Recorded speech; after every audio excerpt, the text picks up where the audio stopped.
మొదటి నాదం ఏది విన్నారు గురుగారు? నా చిన్నతనంలోనే నాకు తెలియకుండా స్కూల్లో చదువుకుంటున్న రోజుల్లో స్కూల్ ఎక్కొట్టి మ్యాట్రీకి వెళ్ళాను. అక్కడ ఏదో పూర్వం రోజుల్లో ఈ కృష్ణుడి సకృష్ణ లీలలు అవన్నీ వస్తూ ఉండేవి. ఆ పిక్చర్ స్టార్ట్ అయింది. అక్కడ వేణునాదం విన్నాను మొట్టమొదటిసారిగా. ఈ పిక్చర్ అంతా అయిపోయింది. నేను మా స్నేహితుడు నేను కలిసి వెళ్ళాం. కొట్టి సినిమా అయిపోయింది లేరా అన్నాడు. మొట్టమొదటిసారిగా నేను విన్నది వేణునాదం విన్నాను. తర్వాత కాశీ అవతల ఒడ్లో బౌద్ధులది ఏదో ఉంది అక్కడ సారనాథ్. ఆ సారనాథ్లో ఘంటానాదం విన్నాను. కాశీలో కూడా ఘంటానాదం విన్నాను. తర్వాత ఢంకానాదం విన్నాను. తర్వాత తుమ్మెదలు ఝంకారనాదం విన్నాను. తర్వాత శ్రీశైలంలో జలనాదం విన్నాను. జలనాదం అంటే ఏమిటంటే సెలయేళ్ళు ప్రవహిస్తూ ఉన్నప్పుడు వాటికి ఒక శబ్దం వస్తుంటుంది. సెలయేళ్ళు అంటే మీకు ఐడియా ఉంది కదా, ఆ నాదం వింటాం. అక్కడ సెలయేళ్ళు ఏమి ఉండవు. నువ్వు ధ్యానంలో ఒకనొక పరాకష్ట స్థితిలోకి వెళ్ళినప్పుడు ఎన్ని దశవిధ నాదాలు వినిపిస్తాయి, అవన్నీ కూడా విన్నాను. తర్వాత కొంతకాలం ఏం జరిగిందంటే ఈ లోపల ఇట్లా సాధన చేసుకుంటూ మామూలుగా నడుస్తూ ఉండేవాళ్ళే. ఆ పైజమా షర్టు లాల్చి వేసుకొని తిరుగుతూ ఉండేవాడిని. ఎవరికి అర్థం అయ్యేది కాదు. కానీ నాకు తెలియకుండా సువాసనలు వస్తుంటాయి, రకరకాల సువాసనలు వస్తుంటాయి. ఎక్కడి నుంచి వస్తుందని చూస్తే ఏముండేది కాదు పక్కన. చివరికి ఇది నాలో నుంచే వస్తుంది అనేది కూడా అనుభూతి పొందాను నేను. ఇవన్నీ జరిగిపోయిన తర్వాత ఇప్పుడు ప్రజెంట్ ఏమిటంటే పరాకాష్ట స్థితి ఏమిటంటే ఇవన్నీ పోతాయి. చివరికి ఒక నిశ్చల స్థితి వస్తుంది. దాన్ని అనుభూతి పొందుతూ ఉన్నాను. కంటిన్యూగా పొందుతున్నానా పొందటంలా. అది అనుభూతికి వచ్చింది, దృఢపడలేదు ఇంకా. అది అమ్మాయి ఎప్పుడు పడుతుందో నాకైతే తెలియదు. ఇది జరుగుతూ ఉండగా రెండోది ఇప్పుడు జరుగుతుంది ఏమిటంటే ఒక పక్కన నిశ్చల స్థితి కంటిన్యూ అవుతుంది, మరొక పక్కన ఒడిదుడుకులు, భౌతిక ప్రపంచంలో ఒడిదుడుకులు కంటిన్యూ అవుతున్నాయి. ఈ రెండింటినీ సాక్షిగా చూసేటటువంటి స్థితి కూడా ఒకటి ఉంది. ఇప్పుడు ప్రస్తుతం ఆ స్థితిలో మట్టి పెట్టింది నన్ను. అంటే ఇప్పుడు సాధన అనేటప్పటికి అందరూ గురుగారు మన లోపల షట్చక్రాలు ఉన్నాయని, వాటిల్ని షట్చక్ర భేదిని అని ఇట్లా కూడా మన స్తోత్రం ఉంటుంది కదా, వీటన్నిటి మీద దృష్టి పెట్టడము అంతా ఎక్కువగా ఇదే అయిపోయింది. నామ సంకీర్తన చేయడం కానీ ఇంకోటి కానీ లేదు. కానీ కలియుగానికి వచ్చేటప్పటికి కలియుగంలో నామానికి మించినటువంటి స్మరణానుభూతి లేదు అని తెలియజేశారు కదా. షట్చక్రోపాసన చేశాను కదా, కుండలి యోగం చేశాను. కుండలి యోగంలో వేదాద్రి మహర్షి గారి దగ్గర అరుణ బాబు గారు ఆయన దగ్గర శిక్షణ పొంది మాస్టర్ డిగ్రీ పొందాను 1990లో. అయితే అప్పుడు వాళ్ళు కండిషన్ చెప్పారు, వాళ్ళు ఈ మార్గం అని చెప్పమని. నేను చెప్పను, అనేక మార్గాలు ఉన్నాయి. నేను ఎవరికి ఇనిషియేషన్ ఇవ్వను, ఎవరి దగ్గర రూపాయి వసూలు చేయను. ఇది మార్గం అని నేను చెప్పాను. అన్ని మార్గాలు అక్కడికి తీసుకెళ్ళి, ఇది నా నిశ్చితమైనటువంటి అభిప్రాయం. మీ క్లాస్కి రమ్మంటే వస్తా, లేదంటే మానేస్తా. రమ్మన్నారు, వెళ్ళాను. పట్టా కూడా ఇచ్చారు. కానీ ఎస్కేవై అనే పేరుతో ఎవరికి నేను ఈ రోజుకి ఇనిషియేషన్స్ ఇవ్వలేదు. కలవ స్మరణాన్ముక్తి అని చెప్పారు కదా, 100కి 100 పాళ్ళు కరెక్టే. ఎందుకంటే నామపారాయణ ప్రీత అమ్మవారు. నామపారాయణం అంటే అమ్మవారికి ప్రీతి. పారము ప్లస్ అయనము ఈజ్వల్ టు పారాయణం. పారం అంటే అవతల ఒడ్డు. నామం చేస్తే ఏం జరుగుతుంది, అవతల ఒడ్డుకి చేరుస్తుంది. ఇది దాని రిజల్ట్. అవతల ఒడ్డుకి చేర్చడం అంటే ఏమిటి? ఇప్పుడు చాలా బాగా చెప్పారు. నామం ఎప్పుడైతే నువ్వు చేయడం ప్రారంభం చేశావో, అంతర్ముఖంగా నువ్వు చేసినప్పుడు ఆ శబ్ద తరంగాల వల్ల భావము, సౌండ్ వైబ్రేషన్, థాట్ వైబ్రేషన్, భావయుక్తంగా నువ్వు స్తోత్రం చేసినా, పారాయణ చేసినా, నామం చేసినా కూడా రెండూ కలుస్తాయి. ఏం కలుస్తాయి? Sound vibration, thought vibration.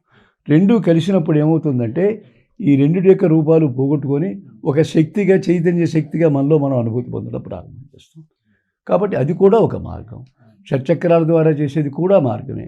సాధకుడు అనేక జన్మల్లో అనేక సాధనలు చేసి ఉంటాడు కాబట్టి గత జన్మల్లో చేసిన సాధనను అనుసరించి ఒకరికి అది సులువవచ్చు, ఒకరికి ఇది సులువవచ్చు. రెండు మార్గం. అంటే గురుగారు ఇప్పుడు ఈ కరోనా వచ్చినప్పటి నుంచి కూడా చాలామంది ఆధ్యాత్మిక మార్గంలోకి వచ్చి ధ్యానం గురించి కానీ ఇంకోటి గురించి కానీ తెలుసుకోవాలనుకుంటూ ఉన్నారు. కానీ ధ్యానం అనేటప్పటికి ఎన్నో రకాల మార్గాలు, ఒక్కొక్కరు ఒక మార్గం చెప్తూ ఉన్నారు. వీళ్ళు ఎవరు ఏది పట్టుకుంటే వాళ్ళకి దానిలో పూర్తిగా నాకు అర్థమైంది. ధ్యానం అంటే ఏకాగ్రత. మనసు అనేకాగ్రత నుంచి ఏకాగ్రతకి తీసుకురావడమే ధ్యానం.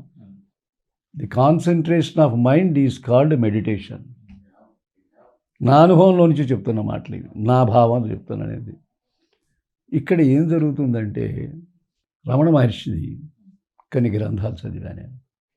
ఈ గ్రంథాలు చదివినప్పుడు దాంట్లో ఏముంది అంటే ధ్యానం జరిగేది కానీ చేసేది కాదు అనేది ఒక స్టేట్మెంట్ ఉంది. ఇదేమిటి? జరిగేది కానీ చేసేది కాదంటే ఎఫర్ట్లెస్ స్టేట్, అది చేసేది ఎఫర్ట్తో కూడినటువంటి స్టేట్ ఇది కదా. రెండు ఉన్నాయి. ప్రారంభ దశలో ఏం చెప్తారంటే నీ ప్రయత్నం లేకుండా ఏం జరగదు, నీ లైఫ్ అంతా నీ చేతుల్లోనే ఉంది కాబట్టి నువ్వు చెయ్యాలని చెప్పేది, that is the first stage. చివరికి ఏం చెప్తారంటే నీ వంటూ లేవు, అసలు ఏది జరిగినా వాడి ఇష్ట ప్రకారమే జరుగుతుంది, నీవే లేవు అని సెకండ్ స్టేజ్లో చెప్తారు. ఎఫర్ట్లెస్ స్టేట్ ఇది. ఇక్కడ ప్రయత్నం ఉందా లేదా అనేది ఇక్కడ ఒక ప్రశ్న కదా. మరి నేను ఈ విషయం అమ్మ దగ్గర నాకు చాలా, మీరు అడిగిన ప్రశ్న చాలా కాలం ఫేస్ చేశాను నేను. ఫేస్ చేసిన తర్వాత అమ్మని అడిగాను, అమ్మ ప్రయత్నం ఉందా లేదా అని అమ్మని అడిగాను. లేదు నాన్న అని అమ్మ చెప్పారు. ఇంటికి వెళ్ళాను.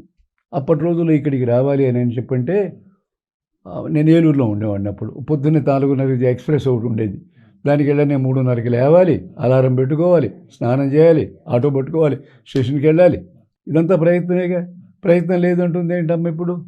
ఎట్లా సమన్వయం ఏమిటి దీనికి ఇప్పుడు? కాబట్టి ఆ ప్రయత్నం లేదన్నమాట నాకు సంతృప్తిని ఇవ్వలే. మళ్ళీ వెళ్ళి అడిగా, లేదు నాన్న అంది. అంటే అప్పుడు నేను అన్నాను, అమ్మ మార్కండేయ మహర్షి మృకండ మహర్షి దగ్గర తీసుకెళ్ళి ఆ కుర్రాన్ని పడేశాడు కాళ్ళ మీద. ఆయన చిరంజీవి అన్నాడు, మళ్ళీ ఇంకో 16 బయటికి వెళ్ళాడు, కాబట్టి ప్రయత్నం ఉంది కదా అన్న. అప్పుడు అమ్మ దానికి ఏం సమాధానం చెప్పారంటే, లేదు నాన్న, మొట్టమొదట్లోనే వాడికి 16 ఏళ్ళు ఆయుర్దాయం ఉండటం, తిరిగి వీడి తీసుకెళ్ళి వాడి కాళ్ళ మీద పడేయటం, వాడు ఇట్లా అనడం, ఇది కూడా ముందు ప్రీఫిక్స్డే అని చెప్పింది. కాబట్టి ప్రయత్నం లేదు అని చెప్పాను. అక్కడికి కూడా నాకు సంతృప్తి గల ప్రయత్నం లేదా ఉందనే సందర్భం లేదు. సరే మళ్ళీ వెళ్ళిన తర్వాత ఆ పైన ఇప్పుడు ధ్యానాలయం ఉంది. అప్పుడు అక్కడ ధ్యానం లేదు, ఓపెన్ ప్లేస్లో ఉండేది, డాబా ఉండేది. నేను తూర్పు వైపు గోడ దగ్గర కూర్చున్నాను ధ్యానం చేస్తూనే. అమ్మ పడమర వైపు గోడ దగ్గర ఉంది. సుమారుగా అక్కడికి ఒక 200 గజాలు ఉంటుంది దూరం, అంత దూరంలో ఉన్నాను. ఈ చేస్తున్నప్పుడు, ధ్యానం చేస్తున్నప్పుడు ఏమైనా సరే ప్రయత్నం ఉందో లేదో వాళ్ళ అమ్మ దగ్గర తేల్చుకోవాల్సిందే అని ఒక ఫ్లాష్ థాట్ వచ్చింది. వచ్చిన తర్వాత గబగబా వెళ్ళి అమ్మ మనసు దగ్గర కూర్చొని ప్రయత్నం ఉందా లేదా అని మళ్ళీ అడిగా. లేదు అని మళ్ళీ సమాధానం చెప్పిందమ్మ.